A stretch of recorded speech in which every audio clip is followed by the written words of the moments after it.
கருப்பசாமி கனவுல எப்படி வருவாரு? அவரோட உருவம் எப்படி இருக்கும்? நான் கோயில்ல சிலை இருக்கு, அந்த சிலையில எந்த மாதிரி உருவம் கருப்பசாமிக்கு வைக்கிறது? நான் ஒரு சிலை எடுத்து வீட்டுல வைக்கலாம்னு நினைக்கிறேன். அப்படி வைக்கணும்னா எந்த மாதிரி சிலை வைக்கிறது? இந்த கேள்விக்கெல்லாம் பதில்.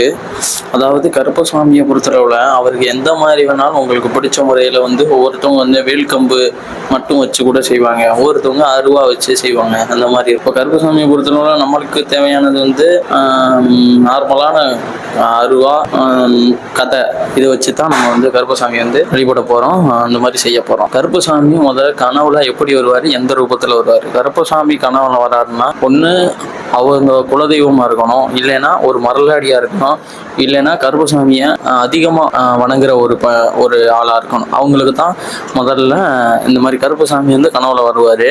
அப்படி கருப்பசாமி கனவுல வந்தாருன்னா ஏதோ ஒரு பெரியவர் ஏதோ ஒன்று கொடுக்குற மாதிரி இருக்கும், இல்லைன்னா யாரோ ஒரு ஆள் அவங்க வந்தாங்கன்னா ஏதோ ஒரு பெரிய பெரிய வண்டி அந்த மாதிரி வரும், ஒரு கார்ல வர மாதிரி இருக்கும். கார்ல இறங்கி யாராச்சும் ஒன்று கொடுத்தாங்கன்னா அது கருப்பசாமி கொடுக்கறதா அர்த்தம். அப்படி இல்லைன்னா குதிரையில யாராச்சும் வருவாங்க. குதிரையில வர மாதிரி என்ன உங்களுக்கு எல்லாருக்கும் தெரியும், கருப்பசாமி குதிரையில வருவாரு. அப்படி குதிரையில யாராச்சும் உங்களுக்கு ஏதாவது கொடுக்குற மாதிரி இருந்துச்சுன்னா அது கருப்பண்ணசாமியும் அந்த மாதிரி இருக்கும்.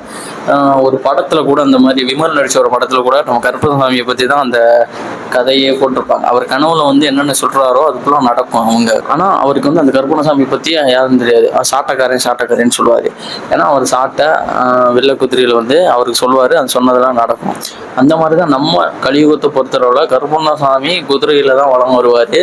அப்படி யாராச்சும் பார்த்தாங்கன்னாலும் குதிரையில தான் பார்ப்பாங்க. குதிரையில பார்க்குறவங்க அதிர்ஷ்டம் மரலாடிகளுக்கு மட்டும்தான் கிடைக்கும், இல்லைன்னா கருப்பண்ணசாமியை எந்த நேரமும் துதிக்கிற ஒரு ஆளுக்கு தான் அந்த இது கிடைக்கும். அதே மாதிரி கருப்பண்ணசாமியோட உருவம் எப்படி இருக்குன்னா, கருப்பண்ணசாமியை பொறுத்தளவுல நீங்க சடனா ஒரு சாமியை டக்குன்னு பாக்குறீங்கன்னா அந்த சாமியோட உருவம் எல்லா சாமிக்குமே கருப்பா இருக்கும், இல்லைன்னா வெள்ளையா இருக்கும்.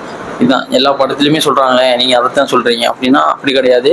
இந்த கருப்பண்ணசாமியை பொறுத்தளவுல கருப்பு உருவம், அதாவது தலையும் இல்லை காலம் இல்லாம அந்த மாதிரி ஒரு உருவம்.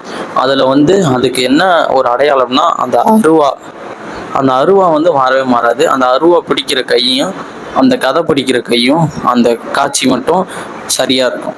அதனாலதான் நாங்க அதை கருப்பண்ணசாமின்னு கரெக்டா கணிச்சு உங்களுக்கு அதை எடுத்து சொல்றோம். ஏன்னா நாங்கள் கண்டது தான் உங்களுக்கு சொல்ல முடியும். நாங்க ஏதோ ஒரு பொருளை மாதிரி கிளப்பி ஒரு வதந்தி மாதிரி பரப்பி அதை உங்கள்கிட்ட சொல்றதுக்கு எனக்கு விருப்பம் கிடையாது. எனக்கு கருப்பசாமி எப்படி காட்டினாருன்னா, கருப்பு உருவத்துல தான் எனக்கு என்னோட கூட நின்று உட்காந்து ஒரு என் பின்னாடியே படுத்துக்கிட்டு கூடயே நான் எதனை தூங்குறேனோ அந்த இடத்துல அவரும் தூங்கி நம்ம கேட்குற எல்லாத்தையுமே கொஞ்சம் கொஞ்சமா நம்மளுக்கு வெளிப்பாடு படுத்தி சொல்லுவாரு. இப்போ நம்மளுக்கு ஒரு ஆளுக்கு வாக்கு வாங்க வரப்போறாங்கன்னா அதை முன்னக்கூடியே இவங்களுக்கு வாக்கு வருதுரா அப்படின்னு சொல்லுவாரு. அப்படின்னா அது எனக்கு பின்னாடி உட்காந்து என்னோட முதுகை தொட்டு சொல்லுவாரு, இந்த மாதிரி பண்ணு என் தோலை தட்டி கொடுத்து சொல்லுவாரு. அந்த மாதிரி ஒவ்வொருத்தவங்க சாமி வரும்போது எனக்கு சாமி பின்மண்டையில இருந்து வர்ற மாதிரி இருக்கு, இல்லைன்னா முதுகு ஃபுல்லா சதுரன் அடிக்குது, அதுக்கப்புறம் தான் வருது, இல்லைன்னா தலை மட்டும் எனக்கு ஒரு மாதிரியா இருக்கு, அந்த மாதிரி சொல்லுவாங்க. அப்படி இருக்கும்போது சாமி பின்பக்கமா தோலுல கை கொடுக்கும். அப்படி கொடுக்கும்போது கையை வைக்கும் போது தான் நம்மளுக்கு மண்டையில புல்லரிக்கிற மாதிரி ஏறி சாமி வரும். அந்த மாதிரி எனக்கு கருப்பசாமி சொன்னது. அதே போல அந்த வாக்கு அதையும் இந்த மாதிரியே கொடுக்கும். அதாவது எந்த மாதிரி கனவுல கூட ஒருத்தவங்களுக்கு வாக்கு கொடுக்கும், ஒருத்தவங்க படுத்துக்கிடுப்பாங்க, அங்கே அசரீதி குரல் மூலமா கொடுக்கும், பள்ளி சத்தத்து மூலமா கொடுக்கும். அந்த வாக்கு எப்படி கருப்பசாமி கொடுக்கும் அதை பத்தி வீடியோ முன்னாடி வீடியோவில் அப்லோட் பண்ணியிருக்கேன், அதையும் போய் பாருங்க.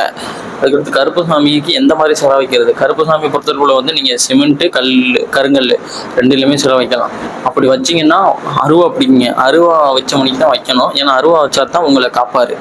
நீங்க மற்றது கொடுத்துட்டீங்கன்னா அவர் காப்பாற்ற மாட்டாருன்னு கிடையாது. அந்த ஒரு சக்தி அவருக்கு இருக்காது, காக்கிறதுக்கு உண்டான சக்தியை அதை எடுத்துருவீங்க. அருவாள் கதை கொடுத்தீங்கன்னா ஒரு கருப்பண்ணசாமி கூட உருவம்.